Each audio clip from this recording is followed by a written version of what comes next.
Let's get this session going. All right, so as a reminder, if you didn't hear me talk already about this, that chat button on your Zoom screen is for you to interact and engage with your peers on this platform. The Q&A button is used to ask questions for the panelist or Thomas or myself or one of the Tableau team members on the call. So just to clarify what those two things are, the session is recorded. It will be sent out afterward for those who have registered. And we thank you for being here. It is great to be able to pull team peers from across the states to come together for a common lens at K-12. I think we all understand that it is a unique lens. And so being able to sit and talk about dashboards or in the K-12 space can be really valuable. And I think it's when I hear people talk about things that they love about the user groups, and it's really being able to see what their peers are doing. So I want to go ahead and say thank you to our panelists today for taking the time out of their daily activities to prepare this presentation for you. I'm going to hand it over to Courtney Little from Tableau. Hey everyone, I see some familiar names in the chat, so great to have you all here today. I'm Courtney, I'm the account executive for Texas. If you were at our last Tableau Tuesday event, you noticed that there were some territory changes. So going on here, if you see everyone in the green, you're now going to be supported by Kelly Rich. Sarah Swanbeck is in California still, and she's on maternity leave, so I am backfilling for her, but supporting her until she comes back at the end of March. Matt Gagliardi represents everyone in the blue territory. Sam Mickens is still here supporting all you over there in K-12. And then we actually had some recent leadership changes.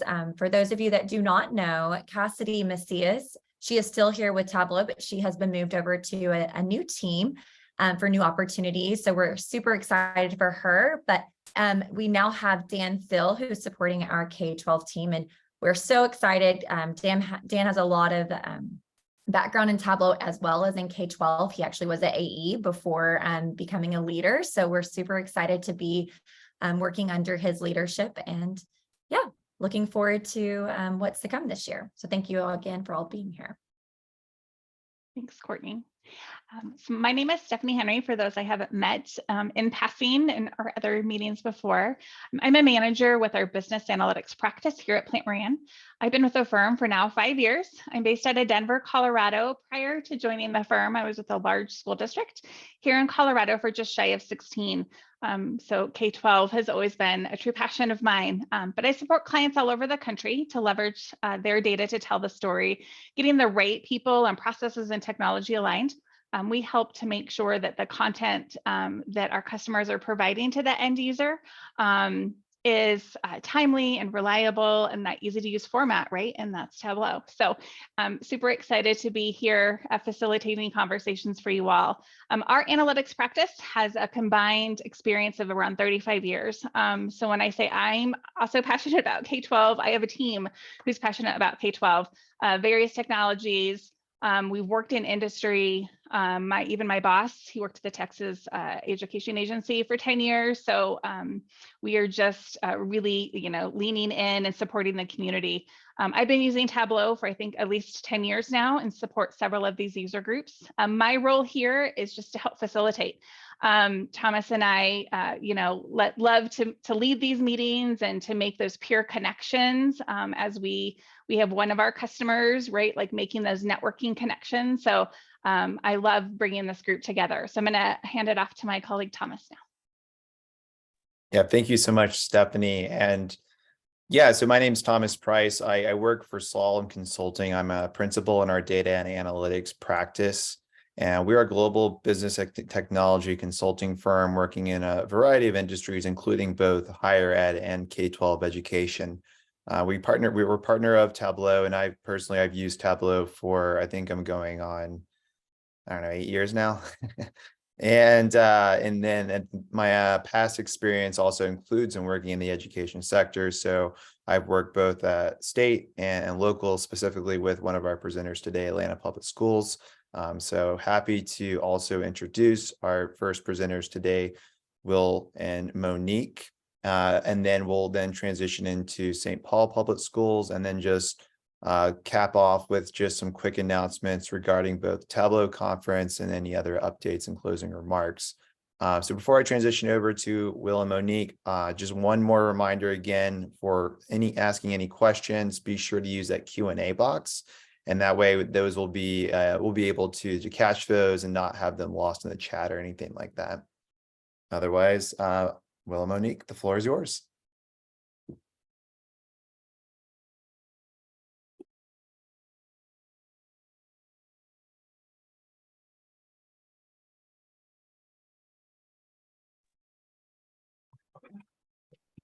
Hello, everyone. So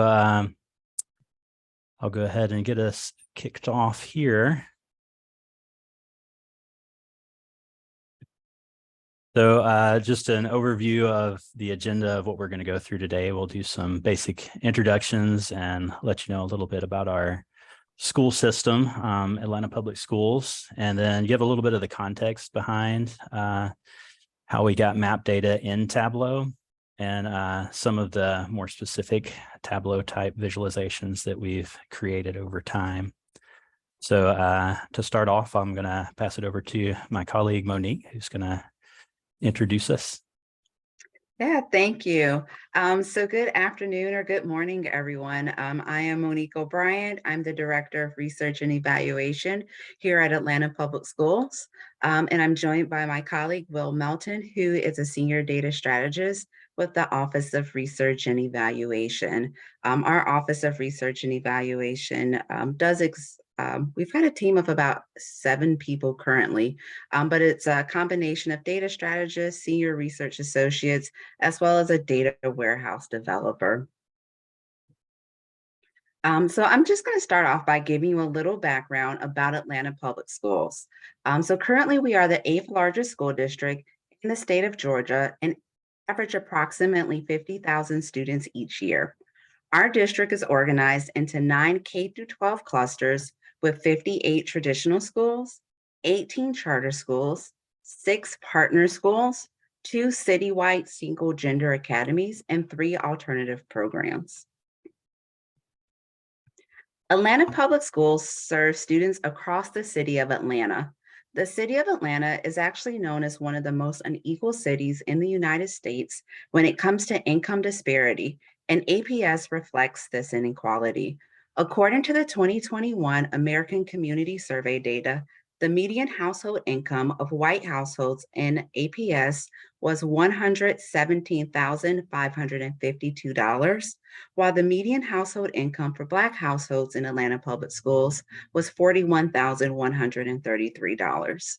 According to research from the Brookings Report, a child born in poverty in Atlanta has only a 4.5% chance to rise to the top quarter of earners.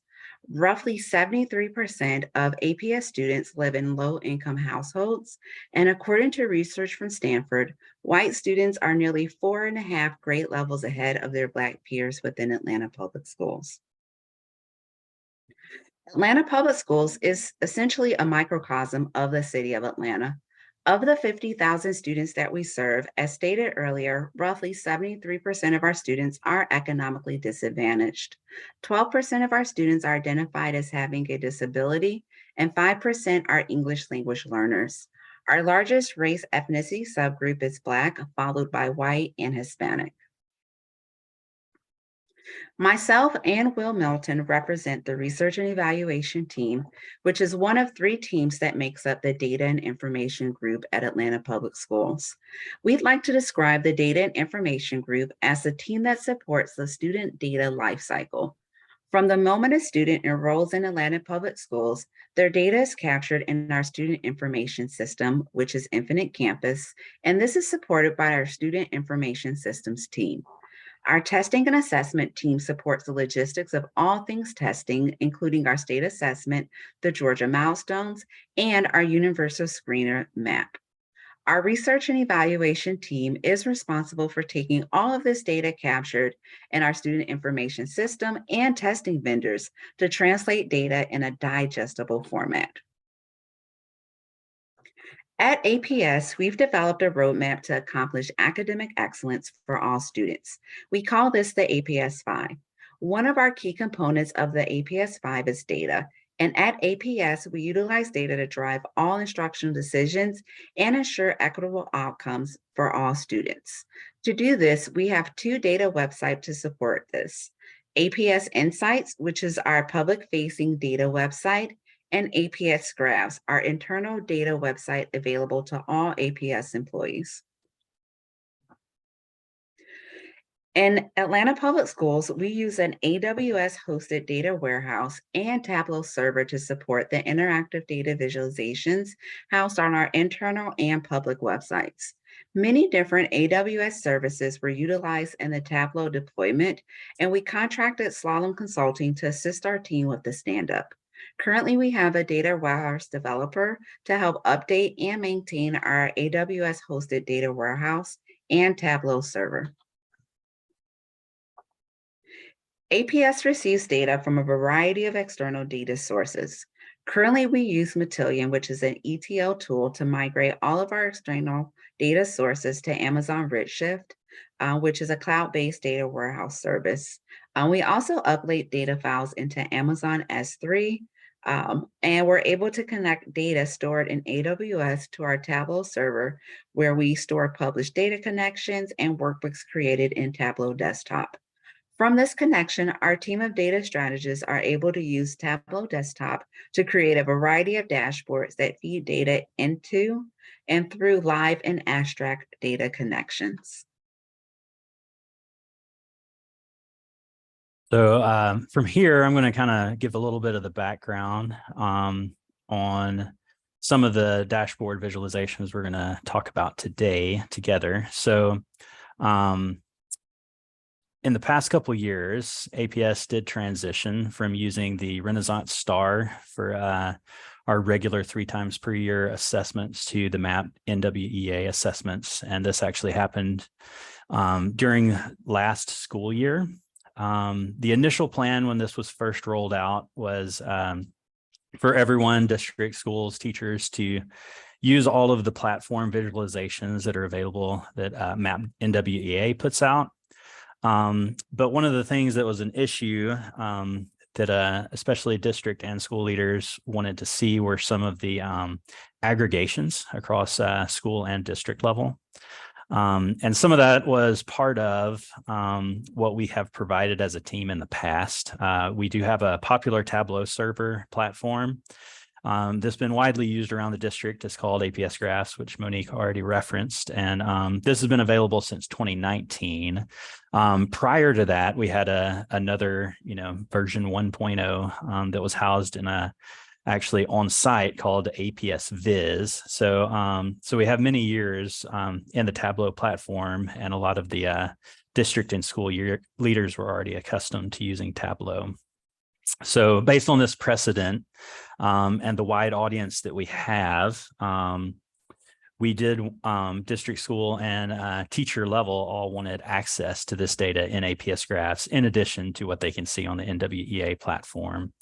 And so just a high level, you can see once you enter our Tableau server, you can see the wide variety of some of the views and dashboards that are offered. Also, you can see that we have dashboards that are pointed towards school leaders. Those are labeled as school, and then teachers, as well as those labeled CLL are more for the district level. The permissioning structure is set up such that when school admin go to their versions of the dashboards, they only see the students in their school. And then teachers only see the teachers that they have links to in our Infinite Campus student information system. So in fall of 2021, which was the 2022 school year, the MAP assessment dashboard was born. And so some of the first few views that we put out there were those aggregation-based views by district and school. And a lot of them are related to the achievement level based on the Georgia milestone prediction that is offered by MAP NWEA. And then once the dashboard was out there, we continued to get more and more requests from various stakeholders all across the district. So one of the nice things with the MAP test is it not only offers achievement data, we also get growth data. So we have some visualizations around that. And then for our K through 2 students, they take an early literacy type test, which is called the MAP fluency test. We've also created some views on those. We have a growth achievement quadrant view, and then we continue to drill down to the school classroom student drill down for basically all of the above. So once you go into the dashboard, most of our dashboards have a README page. And this kind of gives an overview of all of the individual views that are contained in the dashboard. And so as you can see, this one has many views. I'm not even sure if all of these views are all of the views that are actually listed that are contained in the dashboard. But one thing to reference here is this is just kind of an overview outline out of what is in the dashboard. But we also have created a parameter that we post on the README page that I'll actually use later, where we can hide student names, just because we do have those FERPA laws that we need to not share student data with people that don't need to see those student data. So the aggregations that I mentioned a few times before, this is what that view looks like. So what we have is we like to use the traffic light colors here. And so basically there's 4 different achievement levels that the map predicts based on Georgia milestones. And so we've got at the top where all the students in the district land. And then you can see it's kind of sorted based on performance for all of those schools below. And the way this is created is just the percent of total table calculation within Tableau that gives these nice visualizations. That's kind of a bar graph all in one. Also, you can see we have a wide variety of filters on the left side. A lot of these filters are based on the way that schools are kind of rated in our college career readiness performance indicator that the state puts out. And you can see a lot of those are related to subgroups in our population. And so there's a lot of ways to kind of slice the data that is in this dashboard. From here, we also have some dashboard actions where you can drill down. So for example, if you want to see where the different grade levels of students performed. So in the district, it includes all students grades 2 through 8. And the reason it's grades 2 through 8, as you can actually see in the note listed in red there, is those are the only students that actually give milestones prediction for achievement level. And so we can do this. If you click on district, you get all the district level grades 2 through 8 performance. And then if you do this for school, you can do this at the school level as well. And it'll just open up another visualization on the same page. The way that I created the next level, that is the action, was just copy and paste the previous dashboard and then add grade level. And then it just kind of goes from there. And so that's one of those really nice ease of use things within Tableau. And now we can drill down even further. So this is a picture of what the school drill down view would look like. And so we have a parameter where we can actually sort at different levels. And so the views below where you can see reading and math, you can see a bunch of numbers there. And that's because we've got the student names are hidden. But it's currently being sorted by the RIT score. And if you're not familiar with the MAP NWEA assessment, RIT score is basically the scale score that they assign students. And so what they get if this also has an action, when you click on grade 4, for example, here, these 2 columns will populate below, which is basically giving you a sorted list of student information from highest to lowest performing, where you can kind of scroll down and see where all of the students in 4th grade at your school landed. We also kind of put some other data in there. We showed that the students, their achievement level as well as their RIT score, and then all students have an achievement percentile. Another thing that we did is one of the most popular reports provided on the NWEA platform looks like this, and this is the example that they give. So it gives some summary or projection data, and then it gives this nice growth achievement quadrant. And so, as I mentioned before, one of the nice things with the MAP NWEA test is we get data both on achievement and growth. And so this is one place where you can kind of see all that together.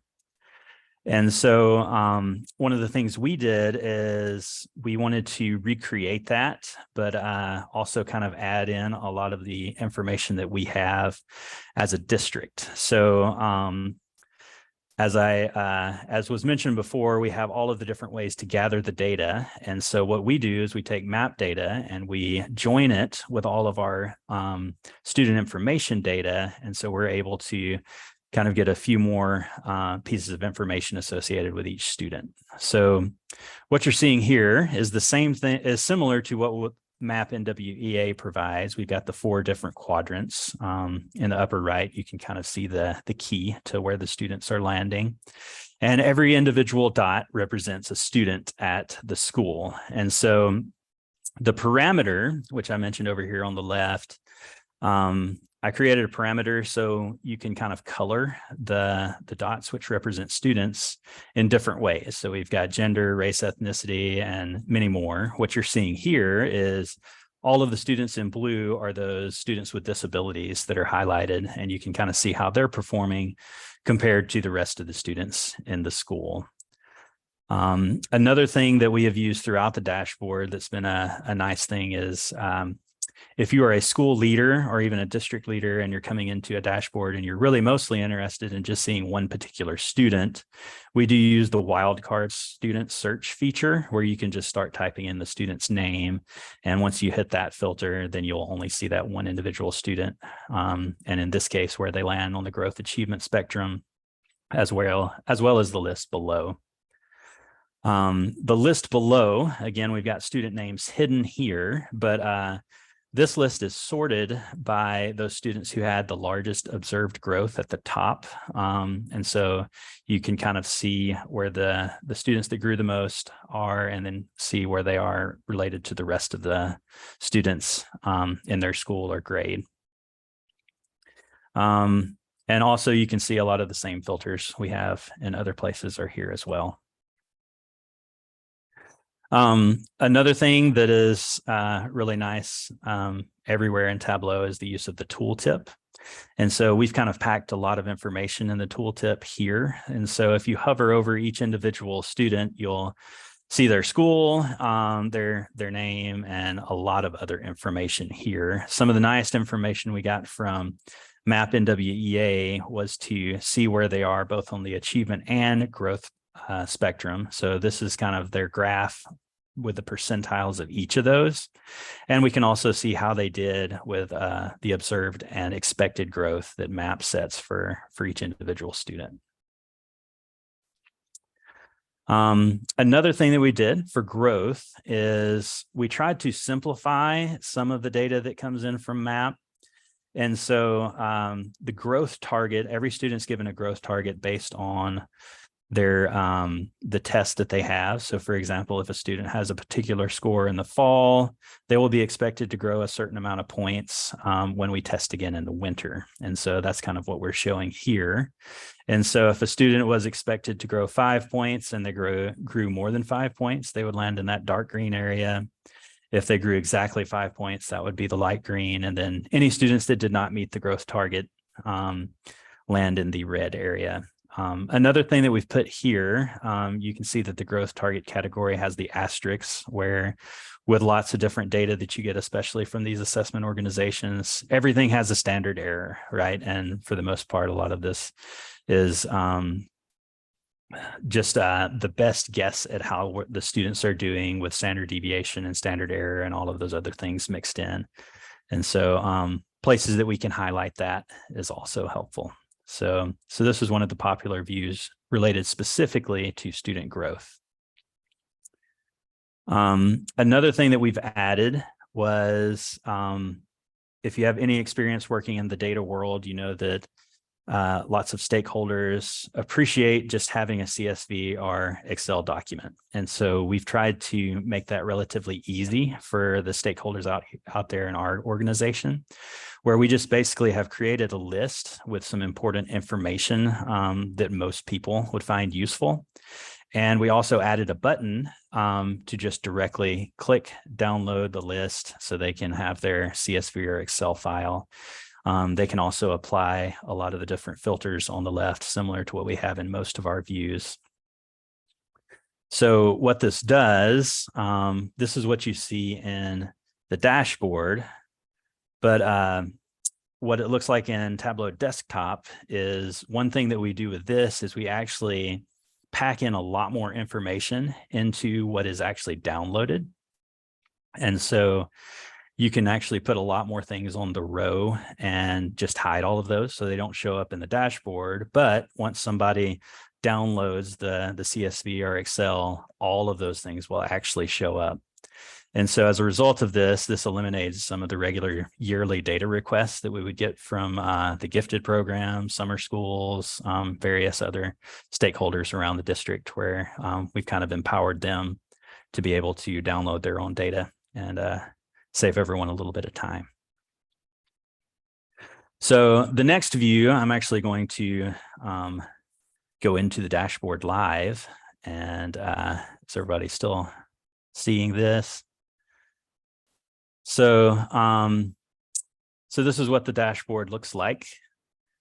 And similar to what I mentioned before, if we go into this README page, what I'm going to do first is hide student names, because you guys don't need to see our student names.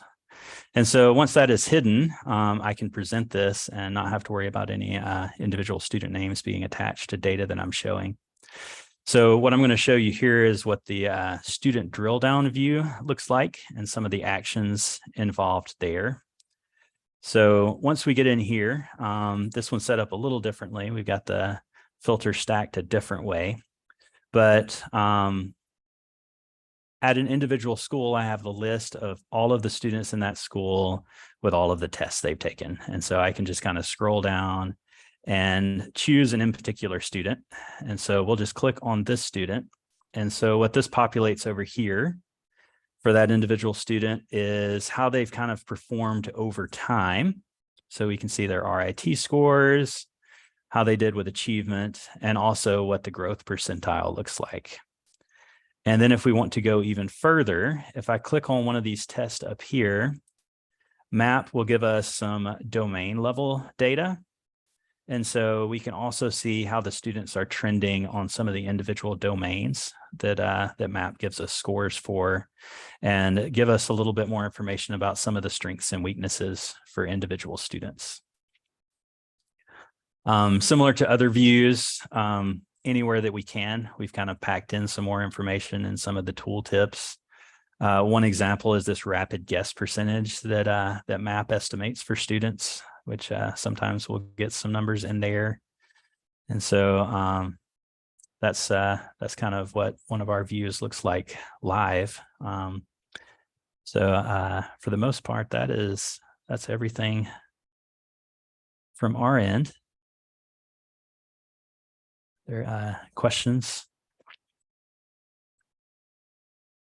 Yeah, I guess I'll kick off questions. So can you talk a little bit about how teachers are using this in their day-to-day work? So for teachers individually, I think they get some pretty good data for any of the student drill downs that were mentioned. So particularly that last view, I think, is one of the most useful ones for teachers. So they're able to get an idea, especially once students take a test, they're able to potentially group students by performance level and also by some of those strengths and weaknesses. That's been one place I've seen this used. They also can quickly get an idea of students that might be right at the edge of one of the performance bands and look at how they're growing and achieving over time.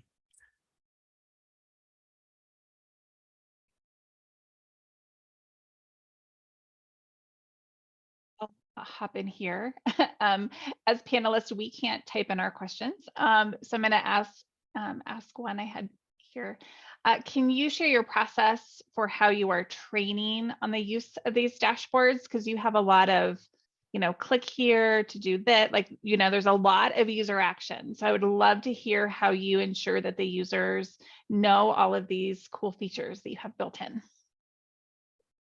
Yeah, that's a great question. We've kind of attacked that a variety of ways.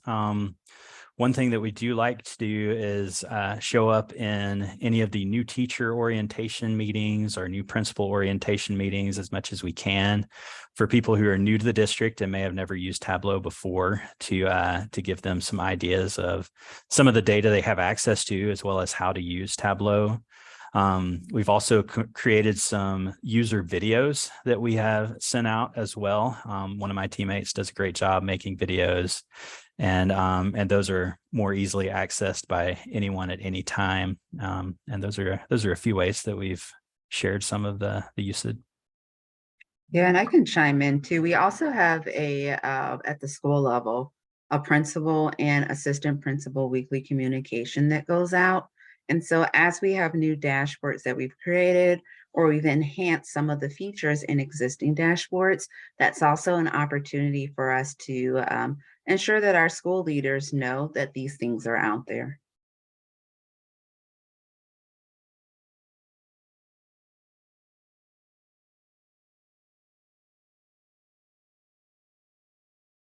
I see another question that popped up. If users can access the visualizations through Infinite Campus, and we don't have anything set up that way.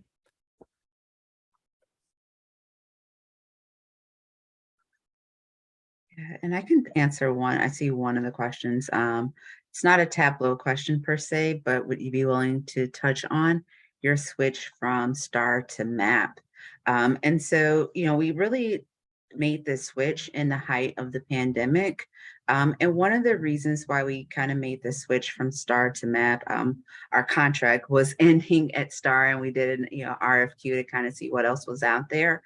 But we were really intrigued by MAP's ability to be able to not only give us information about how our students were doing, far as like in relation to our state assessment, but also its ability to give us those growth percentiles was something that was really important to our district. And so we, prior to that, STAR does have some of those features, but one of the things that we really liked about MAP was, again, from those two perspectives, that ability to be able to have some of those growth percentiles, as well as the ability to really have that strong predictor of our state assessment. And I believe from the white paper, where we had some districts, even similar to our own, that participated in like the norm reference sampling, it's about 85% accurate with doing its classifications. So I can speak to the next question. So we do have the parameter button to hide student names. And so some of the other considerations around this that I did reference just quickly earlier, but we do have a permissioning structure that is based on the data that we get from Infinite Campus. So for example, individual teachers that access the Tableau dashboards and APS graphs, they will only see the students that they have links to on their rosters in Infinite Campus.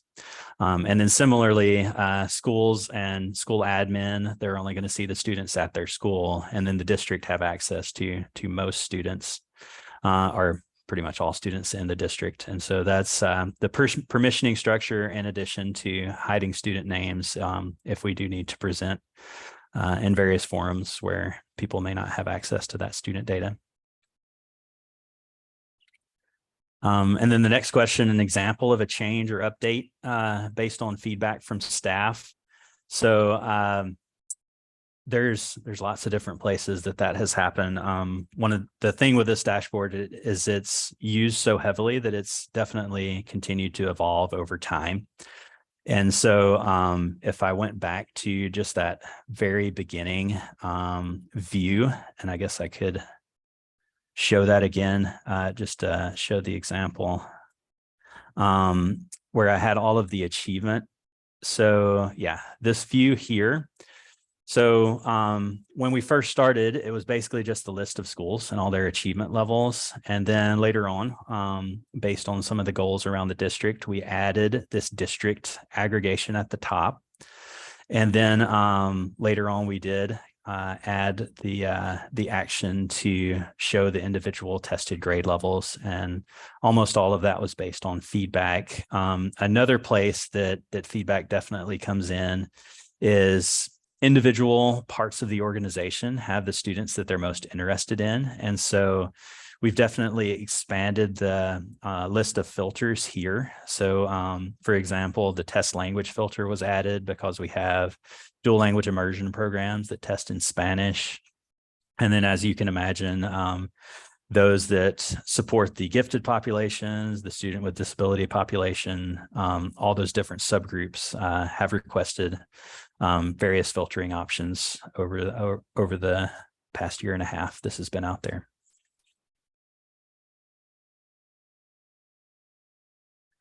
The next question, so looking at the learning statements continuum based on a student's RIT, that I actually literally had this conversation with one of my teammates this morning. We have not really taken that next step. Part of the reason for that is the NWEA platform does a pretty good job of presenting that information already, and there seems to be some pretty good experience and connection with using that in the NWEA platform already. And so due to that, we haven't really taken the next step to add that into the dashboard. And yeah, I agree, there would definitely be some challenges with pulling that data in.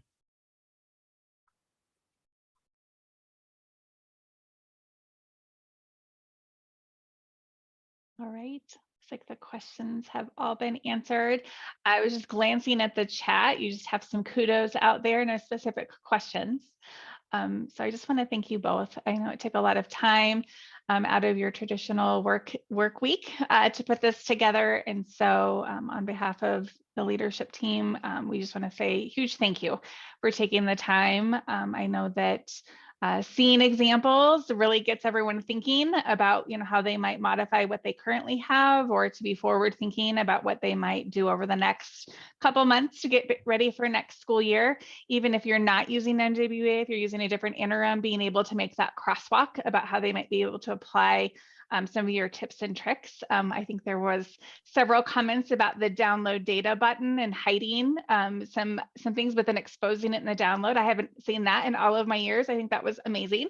And then having that show hide can be really powerful when you're thinking about, especially when you're in trainings too, right? To be able to kind of show that piece and for demos like this. So huge thank you to you both. Yeah, thanks for the opportunity. Thank you. All right, and now we're going to transition over to St. Paul Public Schools. They are going to present a dashboard on tracking their ARP spending. So again, use your chat to have some candid conversation with the peers on the line, and use your QA to enter specific questions regarding the presentation. All right, take it away, ladies.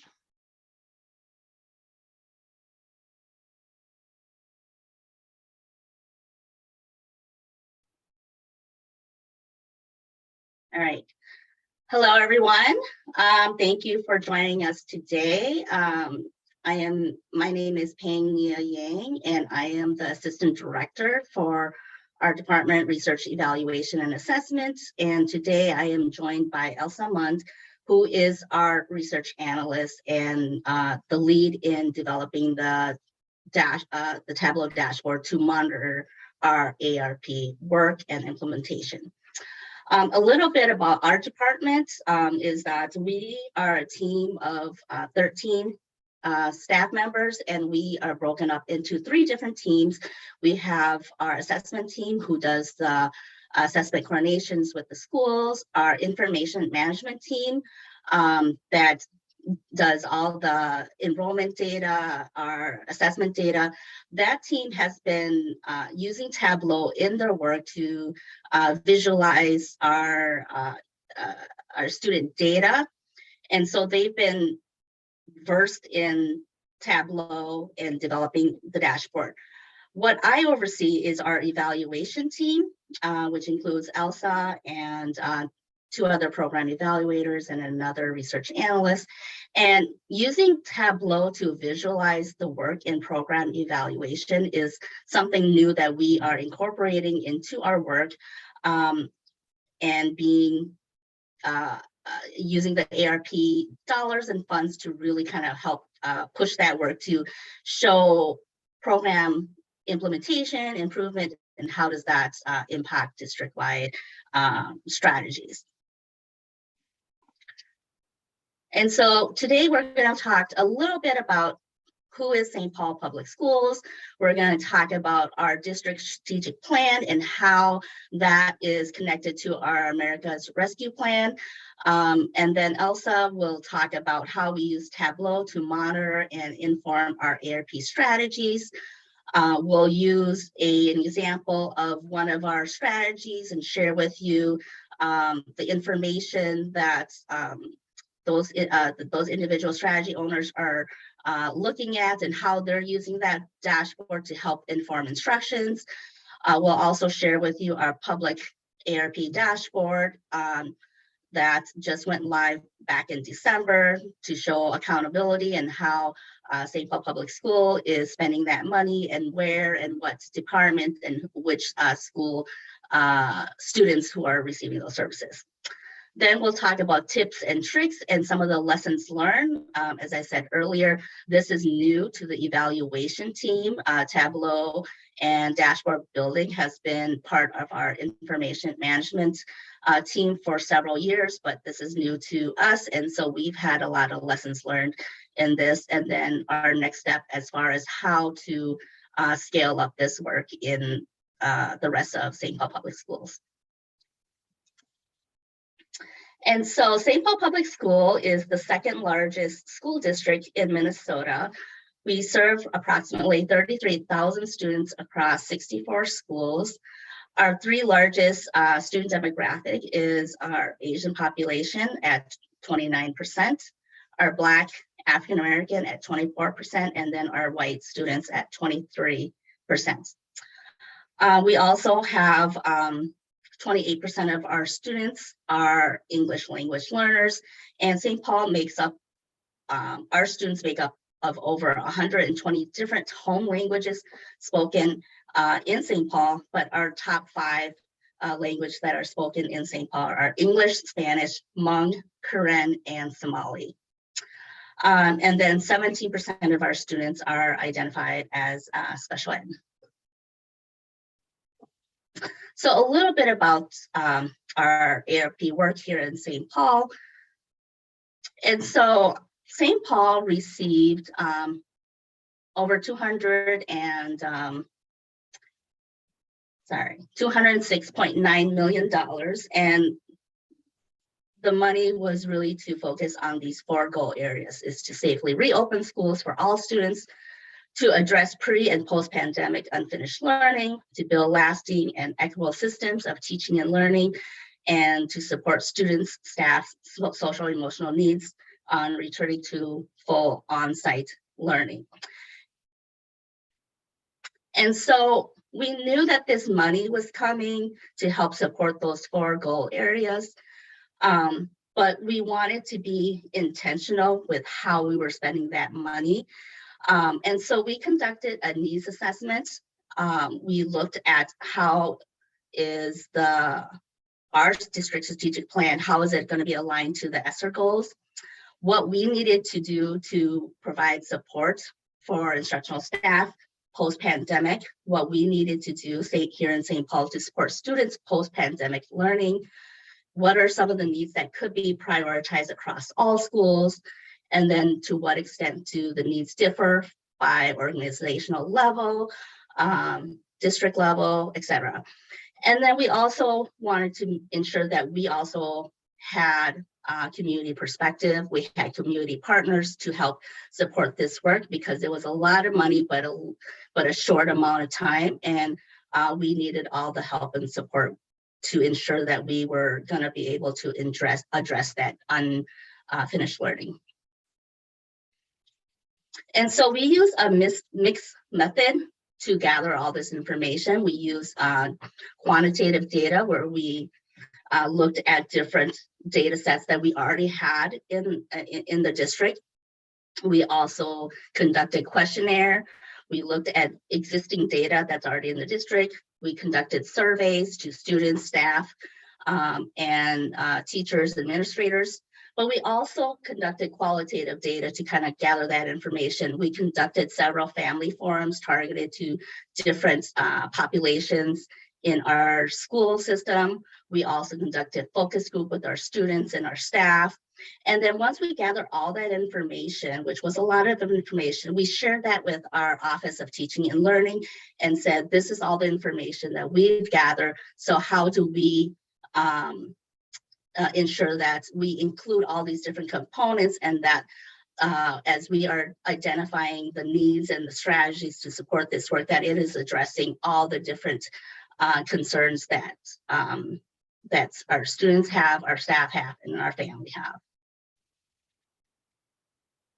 And so there were 4 areas of our needs assessments. We looked at schools, and we wanted to make sure, we wanted to make sure that the strategies that we identified were high quality instructions.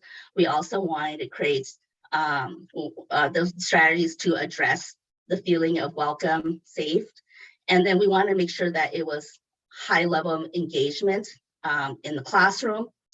We also, for schools, we understood that each school has different needs. We have some schools that are our community schools. We have some magnet schools.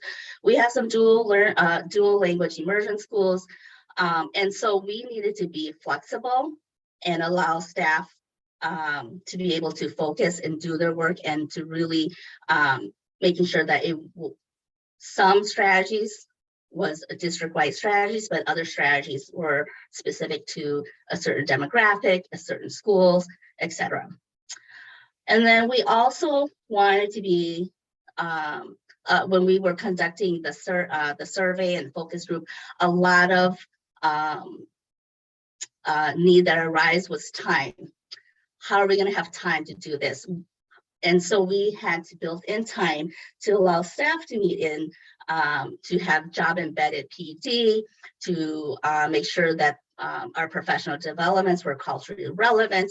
And then we also wanted to make sure that we were partnering with our families and our community resources. And then when we had our family forums, we heard a lot about what is the community needs and their concerns. And their concerns were a lot about high quality instruction, making sure that we address the needs of our most vulnerable population, and then some of the challenges that our families and communities are going through. And so as we were doing this work in St. Paul, we were already on our journey of our district strategic plan. This was a 5-year plan. It started back in school year 2018-19. However, due to the pandemic, it was disrupted. And so a lot of the strategies that we had already planned before the pandemic couldn't happen because we were operating in remote setting and distance learning. And so in 2021, we spent a lot of that time in distance learning, and then 2021 was when we received more additional funds, and we had to reset and think about how are we going to best utilize these funds to address those 4 needs that I had spoken about earlier. And so this is our district strategic plan. If you look on the top, there are 6 focus areas: systemic equity, positive school and district culture, effective and culturally responsive instruction, college and career readiness, program evaluation, and then, sorry, my screen is, and then family and community engagement. And then because of the ARP funds, we also added a 7th focus area on creating safe schools. And so those are the focus areas in our district strategic plan. Now, with our ARP dollars and funds, if you look below, you'll see that there's the gray line that says ARP strategy. So these were the strategies that were identified to address some of those long-term student outcomes and also a focus area. So we wanted to make sure that as we were doing this work, receiving our funds with our ARP dollars, that it aligned to our district strategic plan. We didn't want to stray away from this. We had spent so much time and resources developing the strategic plan that we didn't want to just throw it out the window, because again, as I was saying earlier, it's a lot of money, but a short amount of time. And so after this money goes away, we still needed to ensure that the work that we do addresses these different focus areas and then also our long-term student outcomes.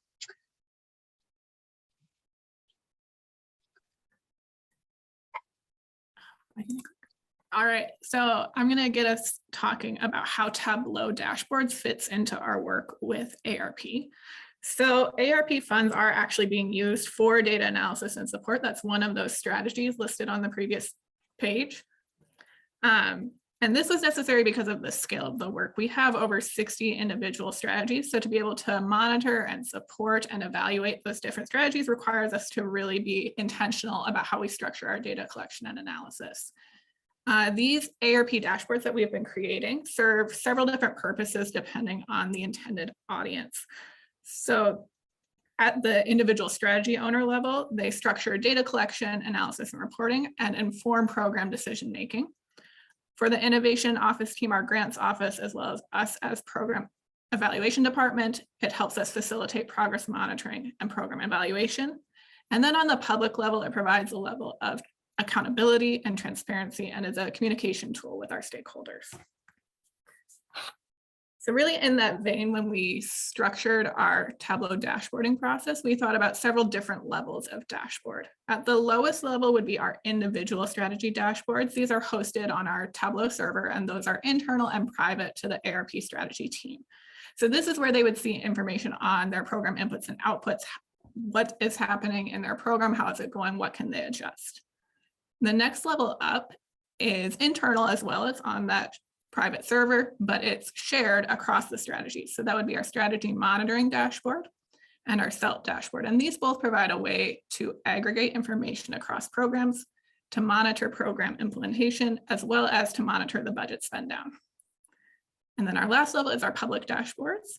These are posted on our website. They're posted through Tableau Public. They're shared with the Board of Education, as well as anyone who clicks through to our website. And they're really to provide a high-level overview of how ARP strategies are being implemented, how we are spending the money, and what's the outcomes. So I am going to give us a quick example of these different levels of dashboards.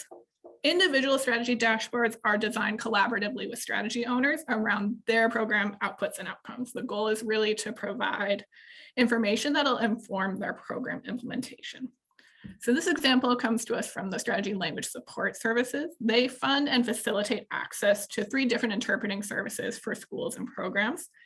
When we spoke with the team, they were really interested in seeing how the usage has changed over time and with different services. Some services are more expensive than others. Some are easier to access than others. How the usage changed by school. Are schools with more English language learners using more interpreting services? And then usage by language. They're especially interested to know if a new language is popping up that hadn't been needed before, because that way they can respond and hire additional on-call interpreters to support that language. So in response to those needs, we were able to design this dashboard, which is updated monthly. They have access to it through Tableau server, and they're able to use it to inform their program decisions and to make a case for their program in the future. The strategy monitoring dashboard, this is that second level of dashboard that's shared internally, and it pulls together from over 60 strategy planning workbooks and ties in financial reporting data from PeopleSoft. So this really serves to keep everything in one place, to track strategy progress and implementation, and to track their budget and spending. And then we come to the public dashboards, which we're going to share with you in a moment. I did include the link in the slide if you'd like to click along in your own time. These dashboards were designed to display how the ARP strategies are being implemented across the district, along with fiscal transparency. They were published in December 2022, which doesn't feel very long ago, but our next update is later this month with the Q2 spending. And then in summer 2023, we'll be doing a pretty large update with the addition of program outcome information. So I am going to click out and back into our ARP strategy page.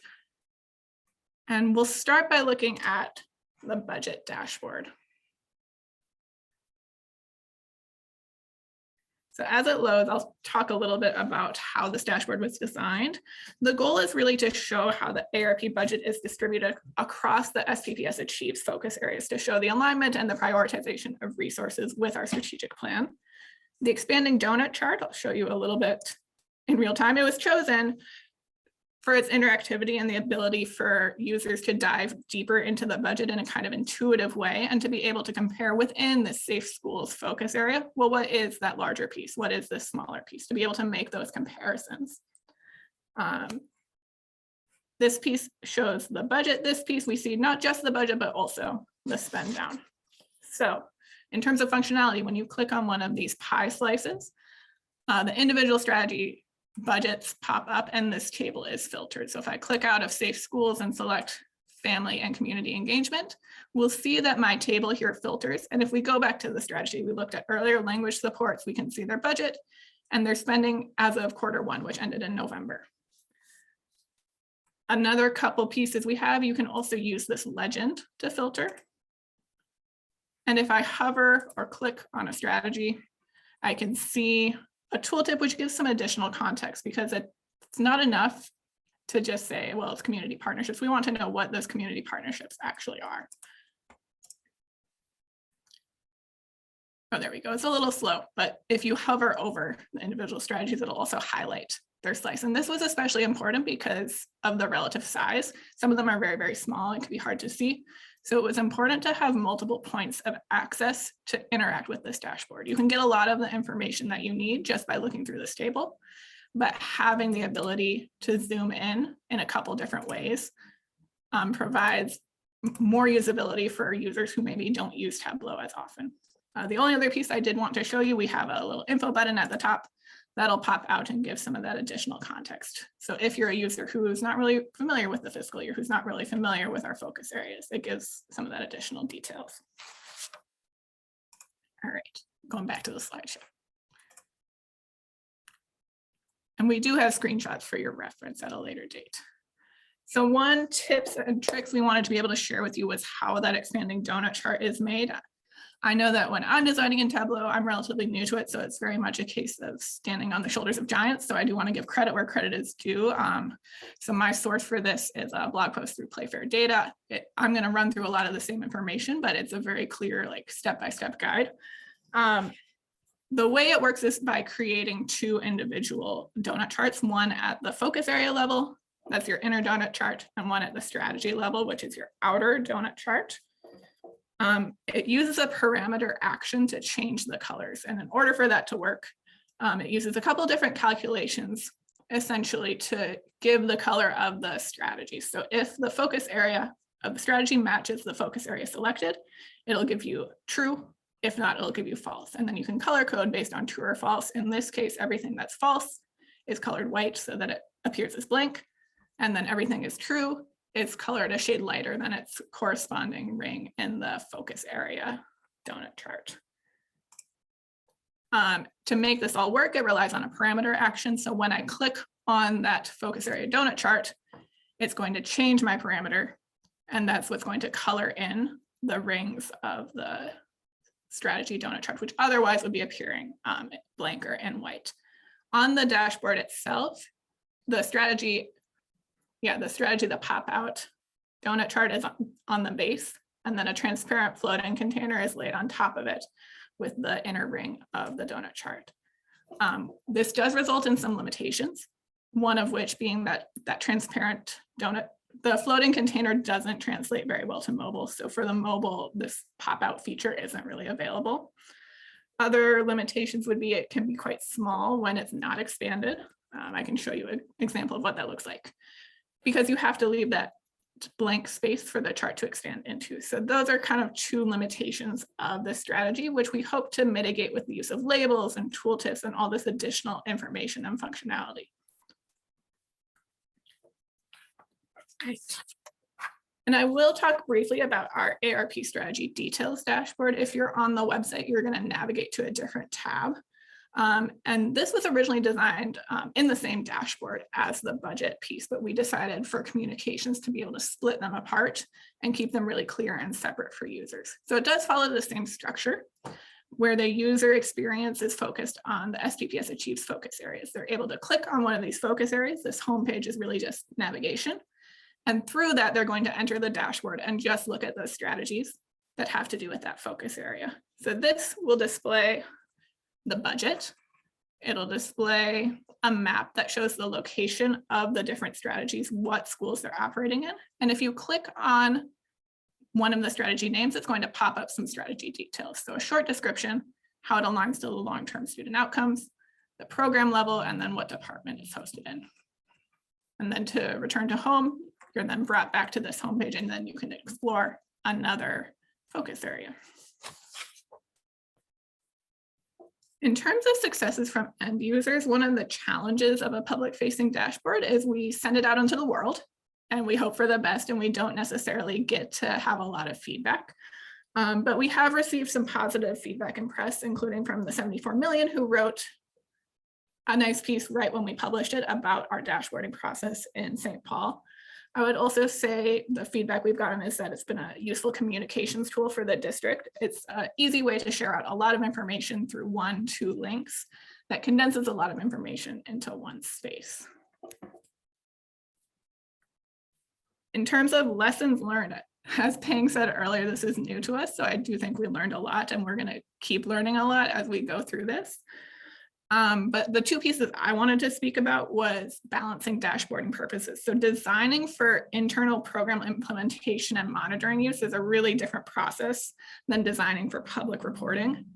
While we do want the public to be able to explore and analyze the data and dig deeper, we also really want to focus on concision and clarity and making sure that our message is put across clearly because we're sending this out into the world. In that same vein, a challenge for me was designing and shifting out of the mindset of someone who uses Tableau all the time into someone who's maybe never used Tableau and is just stumbling upon this on our website for the first time. We were able to collaborate with the communications department, and they were very helpful in bringing that perspective because they don't use Tableau on a regular basis the way that we do. And that resulted in a lot of design changes to the dashboard, such as including that navigation page instead of using drop-down filters, which are really intuitive to us, but might not be as intuitive to our stakeholders. We did find that it was worth sacrificing some of that efficiency in the design process in order to make the end product easier to use. But I do wish, and in the future, I would design with that earlier so that there's not as much revision. And then next steps.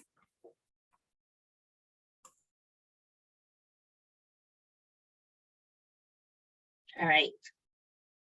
Can you move on to the next slide? All right. So next steps in our process in monitoring our ARP dashboard is we'll continue to update the dashboard. Each dashboard and level of dashboard has a different timeline as far as updates. Some individual strategies dashboard are updated on a weekly basis, monthly basis, quarterly basis, or in some cases, some dashboards are still in the implementation stage, and so we really don't get data until towards the end of the school year. And so trying to keep on top of the different types of schedules for these updates. For our public-facing dashboard, we shared the overall spending, the spend down, the budget, and also who are all the ARP strategies that we are implementing here in St. Paul.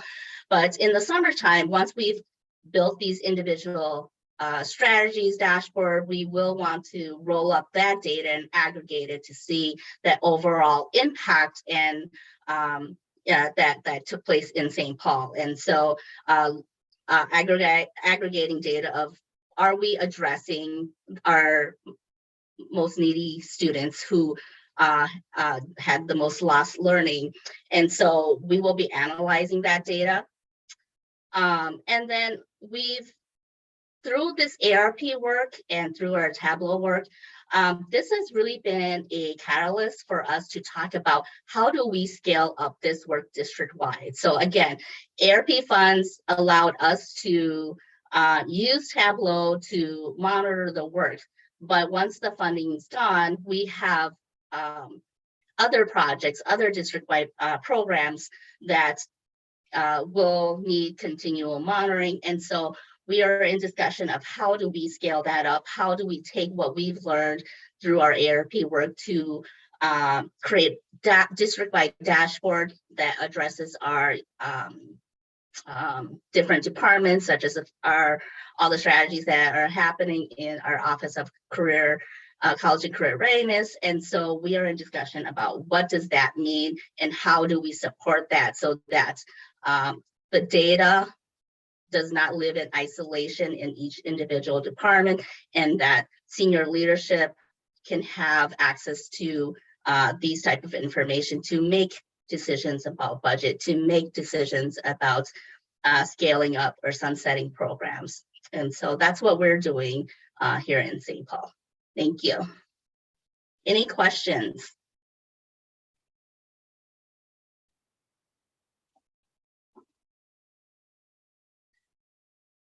And so I see one question in here, and it says, do you anticipate any issues or design concerns with Tableau announcement going to a new Tableau public account? Elsa, do you want to answer that question? I'm not going to have a great answer because I noticed it yesterday and I thought to myself, I wonder if that is going to be a problem for us. So I know I need to consult with, our Tableau experts in information management. We currently use like a shared account basically under one user's information. So I think it will be a matter of aligning those two together. Yeah. I don't know if that answers your question, but yeah, that's what I can say about that.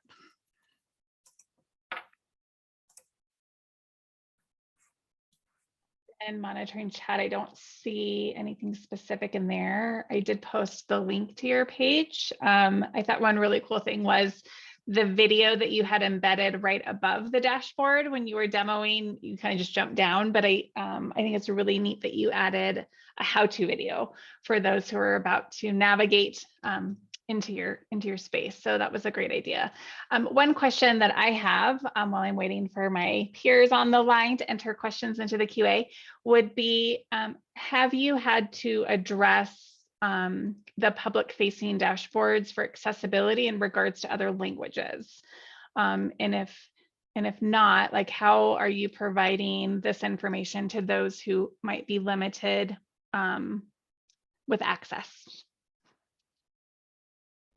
We did discuss that exact question in the design phase, as far as do we translate the public facing dashboard into the various languages that is our demographic and population here in St. Paul. And as we're talking to communication, we decided no, we weren't going to translate that, because the information on our public facing dashboard talks about different strategy names, and to have to translate all that would be more work than it kind of takes away from some of the key information about the strategies, because this is just information about what is the strategy name, how much money we're spending, and we didn't want to go down that route. Now, is that something we could think about and change for the future? Possibly, but as for right now, the decision from communication was that we weren't going to translate. And I will say that the translations don't live on the Tableau dashboard, but there's some information available on the website. So it's really more in PDF prepared format. So they're able to be really intentional with their translating.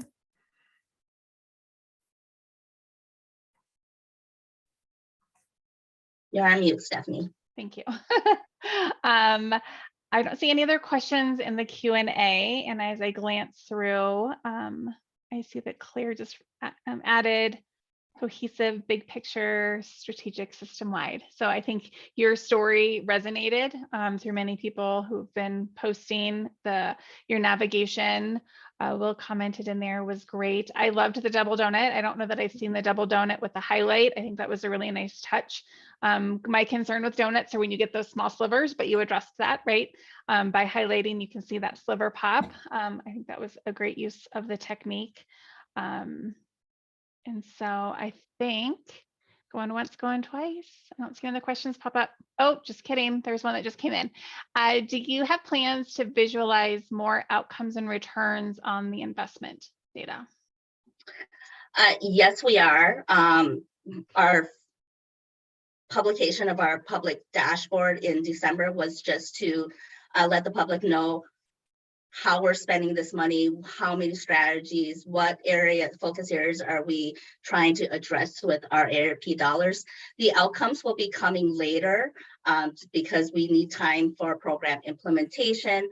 And every strategy has a different timeline. And so we didn't want to publish the outcomes too early, because some programs would have outcome data and other programs wouldn't have outcome data, and we didn't want the public to say, you know, why some programs having outcome data and others don't, and what, you know, we didn't think it would be fair to put that information out. And so at the end of the school year in the summer, we do plan to publish those outcome data to show the successes and challenges of each individual strategies, the number of students that this strategy has impacted, the learning outcomes that, again, this strategy was able to address, and then how have we also been able to address those for goal areas of addressing lost learning,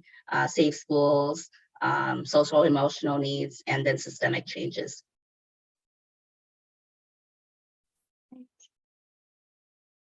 I think we're good. All right. Well, thank you both for your presentation and sharing those internal lenses, and then also that public facing dashboard. I'm sure you're going to see more hits on that counter go up as everyone starts to go out there and explore and start to leverage that. If you have that presentation PowerPoint available, and it goes to both of our presenters, if you would like to share pieces of those, if you'll send that to Thomas, and we can add that into the post meeting session with the recording. So yes, so thank you to you both. And I'm going to go ahead and share my screen again. We're just a few more minutes together. We'll get you ending here soon. All right, let me get all of my screens going. Okay, so I'm going to paste. I should have this ready to go. I'm going to paste a bunch of links. Let's see if it translates. Okay, so I just dumped a bunch of links into the chat. There is a link to the TC23. There has been Sam from the Tableau team had an unofficial K-12 guide. There's the community platform on Bevy if you just want to go and subscribe to this new platform. And then there's a networking doc that the Tableau team has put together. And then there is a LinkedIn group for K-12. So a bunch of links in there. I just thought I'd share those. They've been mentioned. So Tableau conference. It's taking place in Vegas, May 9th through the 11th.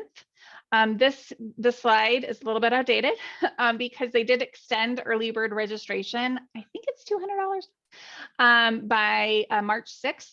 And so that link that I just had posted in the chat should be there to get you to that screen. There is another Tableau Tuesday posted on April 4th. And if you would like to present at one of the next Tableau Tuesdays or at a future TUG session here, let Thomas or myself know. We'd be happy to find a place to put you for presentation. And then the unofficial guide is also one of those links that I just posted. I'll just spend a couple seconds here. This is what I grabbed from the TC23 page. There is a lot of great sessions that take place. I've been to several. I think Thomas has also been to several. Great learning opportunity. It is different to do these online and just to kind of sit and get for some of those online sessions. You get pulled away. It's hard to focus. I think going and just investing in yourself for those 3 days for your learning and professional development is amazing. And then also being able to network with your peers, have those side conversations, be able to start to brainstorm and think about, what have you learning at this conference that you can apply over the summer to apply to your next school year of dashboard development. Huge proponent to go. And I think there are several networking events that you can participate to engage with peers. So yeah, let Thomas and I know if you're going to be there. We'd be happy to connect with you or help get you connected with others while you're there at the conference. And here is Thomas and myself up here on the screen. You should have our emails through various platforms, but let us know if you need any support with any work, if you want to help get you connected with some of your peers. We are more than happy to make introductions on your behalf. And I just want to say thank you to all of those who hung in this last few minutes here. Huge thank you to our presenters for taking time out of their day. I know I've said it a couple times. I just cannot thank you enough how much we appreciate you being able to present and share all of the great work that you are doing. And I'm going to stop and I'm going to hand it over to Thomas. Yeah, I'm just going to echo a lot of what you just said, Stephanie. Once again, thank you so much to our presenters.